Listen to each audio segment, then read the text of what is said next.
Are you guys ready to start? Hi, and welcome to the Fantasy Impact. I'm Kyle McMurphy. This is my brother Todd McMurphy, and here's John Quentin.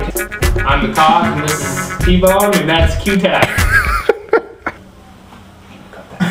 Cue him up. We spend so much time on fantasy baseball. Play a little Who Would You Rather? Politics. If that man grows a mustache, he's winning the MVP. So, tell me what you're saying. Who would win in a fight? Mark Teixeira.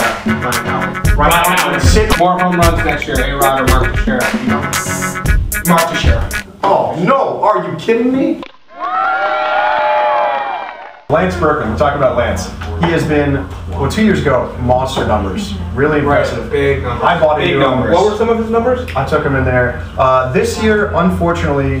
Last year, in 08, Lance Berkman hit .312, had 114 runs, 29 home runs, 106 RBIs, 18 stolen bases. He was an all-star that year. Sneaky speed. He was an all-star that year. Sneaky speed, sure. He was 33 that year, or he was 32 that year, 33 this year. Cool. Came in with 274, 73 runs, 25 home runs, 80 RBIs, and 7 stolen bases. He is going to get a couple of bags. His average for his career is 8, but he's 34 this year. He had what? Is 8 stolen bases. Oh, 8 stolen bases. Yep. This year he had a biceps injury, a wrist injury, a calf injury that actually put him on the DL, and then back spasms at the end of the season. So a lot of those numbers he was playing through injury. He was either plagued with injury or he's now plagued with injury. So these are two things that you need to come up with. Although this year he was 8th still in the NL with OBP and 17th in slugging. He's a first baseman. First base is still a little too deep. He's a veteran. Yeah. You know what you're going to get. Bounce back. What numbers are we going to get? He is this year, last year. You will not see him with 30. His career average is 34 home runs. You will not see him. Do you project something in the middle, or do you project see him further regressing, or what? I see a similar year to this year. To 09, if you're looking for these sorts of numbers, a little under 300 as his average, you know, you want a little under 100 for RBIs. Yeah, dude's not getting any younger. He's, you know, had a lot of injuries. I'm not keeping him because... Staying in Houston, we're going to just shift right over to the outfield, and we're going to talk about Carlos Lee. Now, Carlos Lee, another guy a lot like Berkman, he's 33 years old. However, there's some interesting stats about Carlos Lee. His numbers this year were only 65 runs scored, 26 home runs, 102 RBIs, 5 bags, he batted 300. Now, did you guys know that he has batted over 300 the last 5 years? Yeah, I probably did. The more you know. Did you also know that he's hit over 100 RBIs his last 4 years? What round was he drafted in our league this year? I think he went 4th, 3rd. 4th, 5th, maybe? Oh, Yeah. 4th. There's one more stat you need to know. Carlos Lee has hit over 25 home runs in 9 out of his last 10 seasons. This guy is a model of consistency. You know what you're going to get. It's true. And not only that, the numbers you want. They're not numbers He's 33. Yeah, I mean, numbers you don't want. I mean, 65. But he's not Lance Berkman 33. He's not getting injured. Yeah, he's not that much. constantly injured. I like Carlos. I think Carlos Lee is more of a prime time. This is a veteran you need to look at who gets overlooked too much. Exactly. That's exactly what I was going to say. He's one of those guys that, he's absolutely one of those guys that gets overlooked instead of the young guys. Okay. All right, so going off the Carlos Lee, we've got a little bit of a who'd you rather? Who'd you rather? Oh. Theme song. So we've got Carlos Lee and another guy we talked about, Adam Lind. Who do you take? Solid veteran, guy with a lot of upside.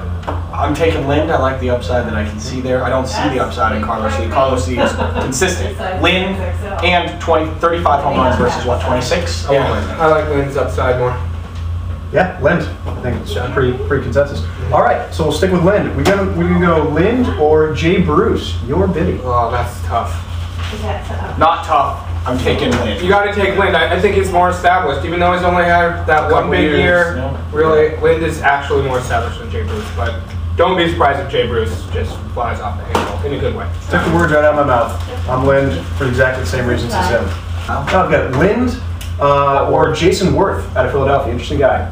I like Lind. I like Lind again. I like Lind for his average. Jason Worth's bats around 250. I'd rather have Lind's 300.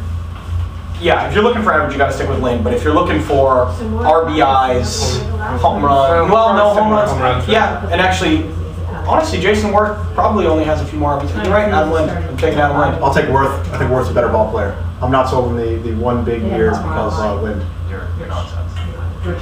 Jason Worth, what, had 1.5 good years? Yeah, but he's always been projecting upwards. And Lind was projecting upwards. He stumbled and he won.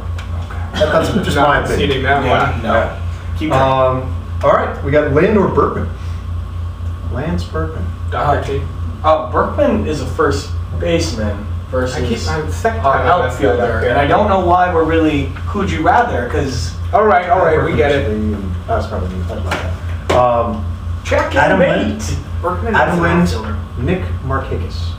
Ooh, good one. Oh, that is a good one. I love That's not Markakis. Markakis hands down. Yeah. Come on. Is it? I think Absolutely. Well, wait a know. minute. No, Because it's I not. think It's not Lind hands down. hits a lot of power. He's not going to get as many runs and RBIs, but I'm saying he could. I think it's not. It's closer than you think it is, but I think you're taking Markakis helps you across the entire board. I like that. So does Lind.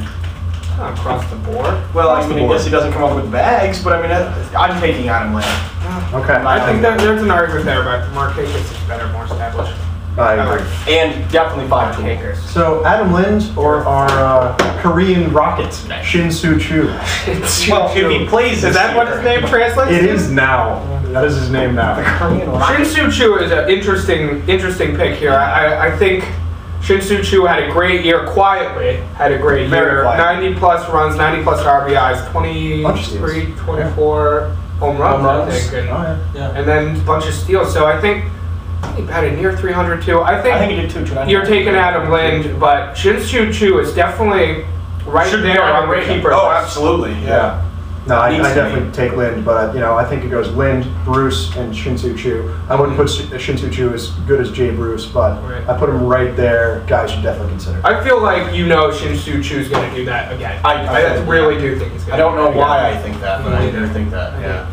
All right. All right. That's been another Who'd You Rather? Who'd you rather? We're working on that part. But okay. We'll get back to it. All right, now we've got my personal bane of my existence, Ricky Nolasco. This guy is not Corey Hart. He's the other The true bane of my the true bane of my existence. Ricky Nolasco. I know somebody over here loves him, wants him kept. That would be him. Go.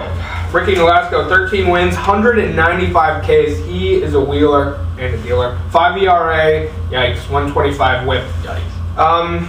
He had 5 games with 10 or more Ks and a 1.9 ERA in June, and I was thinking, this guy, really amazing. Then he exploded a few times. Had some really bad outings. So I think the reason I'm calling him a keeper, those games where he had 10 plus Ks, that tells me this guy, he's a fireballer. I want to keep him. We can get into strategy a little bit as far as who do you keep? Do you keep pitchers? Why do you keep pitchers? Top tier pitchers versus second tier pitchers. I still consider Nolasco a second tier pitcher. Yeah. I don't put him on my team. Not as a keeper. I mean, I'd love to take him back, but If you could he's not afford a keeper. Nolasco, you keep him on there. If you could afford to keep Nolasco. No. That's a second. I only There's keep no first way tier you're pitchers. keeping First tier Nolasco. pitchers is the only thing I'm keeping. Very sound philosophy. I'm not sure if I prescribe to it or not. If I can get over my personal hatred for Ricky Nolasco, I think he could be very undervalued this year. Yeah, Q dropped him. I picked him up when he started getting He real just nasty burned me. off the waivers, and I liked him. I had him. I thought he was going to be nasty, and I just think he's going to work that inconsistency stuff out. He could. Everybody kept telling me he was going to get better. And if he but- does, then next year I want him as a keeper, but he's not Right. a keeper this year. That's a good valid point. I think you're going to actually pay a lot. I feel like everyone's going to be talking about Nolasco a little bit Yeah. going into next draft. All right, so Nolasco, guy to keep your eye on. Definitely. All right, thanks for tuning in for the second fantasy cast of the Fantasy Impact. You can visit our blog spot, thefantasyimpact.blogspot.com. Sal? All sorts of knowledgeable information. Send us some Stuff, emails. there's something coming up with outfield being shallow coming from yours truly right here in Cos. Yeah. All right, thanks again.